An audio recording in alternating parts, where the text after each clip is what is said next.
Bonjour, ici Thierry, agriculteur d'aujourd'hui. Alors je me trouve en Picardie donc pour l'émission Rencontre d'agriculteurs en partenariat avec Cultivar. Et on va rencontrer donc un agriculteur qui est passé du conventionnel à la bio en TCS. Et donc il s'agit de monsieur Richard Wilbert. On va tout de suite voir comment il a fait cette transition. Allez, on regarde ça.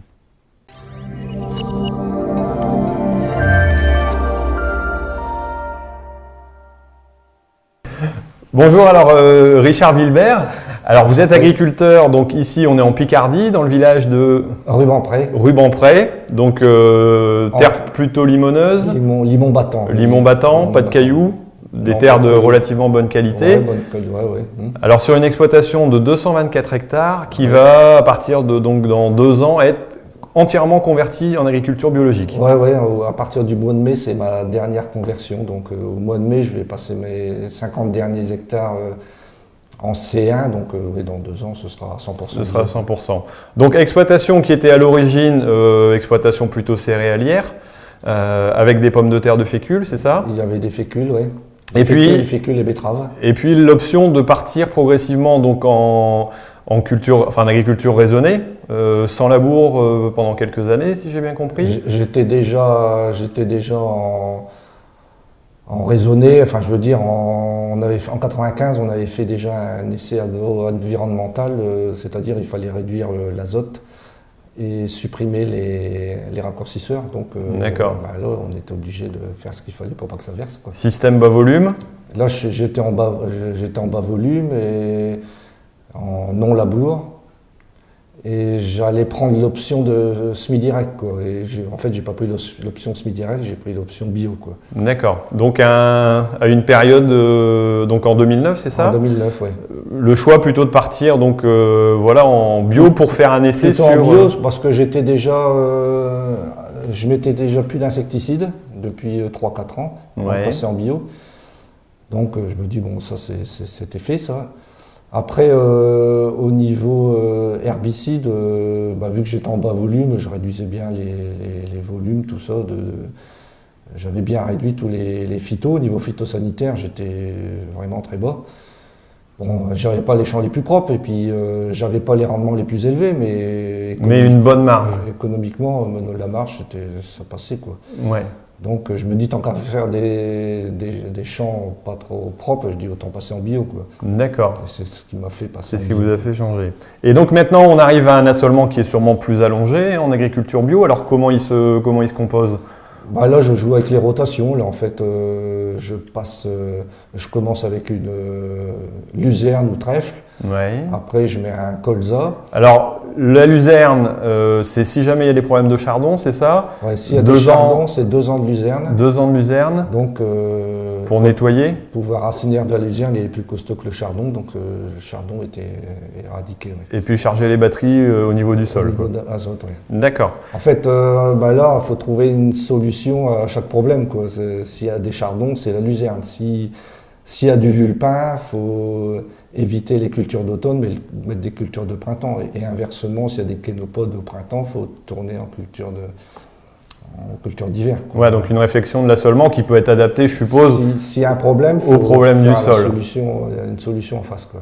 Donc après luzerne ou trèfle, on arrive à, je suppose, une céréale triticale, c'est ça? Après, colza. Un colza, parce que le colza arrive à consommer 80 unités d'azote à l'automne. Et puis, donc, le colza, c'est vraiment la culture qui va piéger les nitrates, qui va tout utiliser, quoi. D'accord. Et donc, après le colza? Après, ce sera une céréale qui va encore se servir de l'azote de la luzerne. Mm-hmm. Et après, on repart avec, soit on fait le plein en mettant une légumineuse, ou soit on part avec des légumes. Et là, il faut amener des fientes de poule. D'accord, ouais, parce qu'il y a une mise à disposition de terre pour mettre des carottes, de la carotte, choux, et puis là, on essaie les oignons, d'accord. Légumes, quoi. Okay. Pour allonger la rotation. Et puis, bon, ici, c'est principalement la problématique, c'est pas mal le vulpin. Donc, en mettant des cultures de printemps, ça.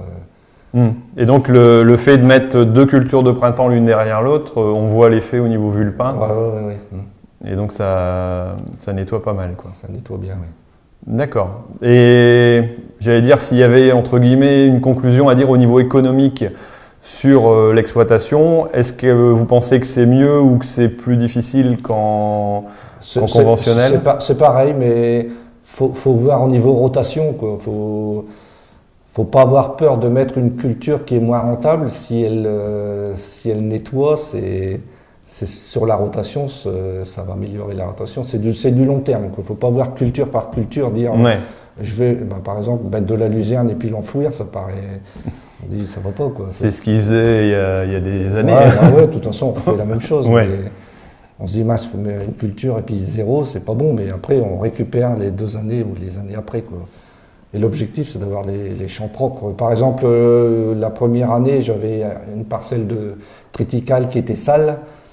Bon, je me suis entêté à la biner, à couper les chardons, et puis en fait, j'ai récolté 10 quintaux, et puis en plus, j'ai ramené des graines d'adventice. À un moment, au mois de mai, j'avais envie de donner le coup de broyeur dans le triticale, c'est ce que j'aurais dû faire, quoi. D'accord. Mais donc, au niveau économique, a priori, c'est pareil, mais il y a presque plus d'évolution, quoi. En blé, là, on sature à 90 quintaux. Si les prix sont pas bons, ça passe pas. En conventionnel, c'est compliqué. En bio, bon, à partir de 30 quintaux, on s'en sort. Donc, de 30, on peut encore monter à 50 ou voire 60. En conventionnel, on est à 90. Donc, un plus quand même au niveau des prix, forcément, des prix de vente. Bon, les rendements sont forcément inférieurs, mais... Beaucoup moins de charges. Mais beaucoup moins de charges aussi. On tape dans le tas, beaucoup moins de charges. Et donc, moins de risques aussi, si jamais... Alors, il y a toujours un risque culturel de dire que en bio, on peut louper une année parce qu'on va avoir une catastrophe. C'est-à-dire, si on loupe une culture, on va plus facilement la retourner. Déjà, techniquement, on peut parce qu'il n'y a pas eu d'herbicide, donc on peut la retourner, on peut remettre du maïs, on le fait plus facilement qu'en conventionnel. On a tellement investi d'intrants que la culture est compliquée. On se dit si on retourne tout, on sait combien on va perdre. Qu'en bio, on se dit en fait, on a mis la semence qu'on a pris dans notre tas, donc on peut changer de fusil d'épaule vite fait, quoi. D'accord. Et plus de stabilité au niveau des prix, c'est pareil plus intéressant.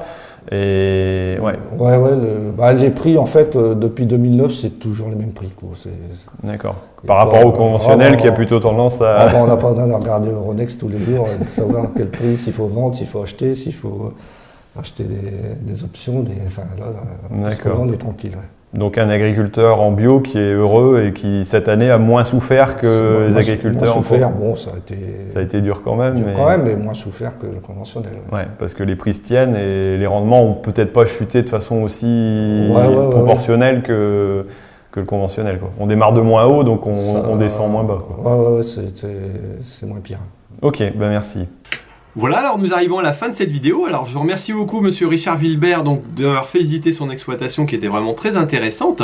Vous allez retrouver les liens ici d'autres vidéos qui ont été réalisées au même moment, qui expliquent la culture du colza, qui expliquent comment il a appréhendé la conversion en bio vis-à-vis du voisinage humainement, c'est très intéressant. Et puis voir aussi son matériel qu'il utilise régulièrement, le matériel bio qu'il utilise. Donc voilà, vous les retrouvez ici derrière. Alors si vous avez apprécié la vidéo, mettez-moi un j'aime et puis partagez-la éventuellement avec d'autres agriculteurs. Et vous pouvez toujours me retrouver sur agriculteurdaujourd'hui.com. Voilà, vous aurez le lien ici aussi, tout de suite, avec les autres vidéos, les 3 autres vidéos que vous pouvez voir sur le même sujet. Allez, je vous laisse et puis je vous dis à bientôt sur Agriculteur d'aujourd'hui. Allez, salut!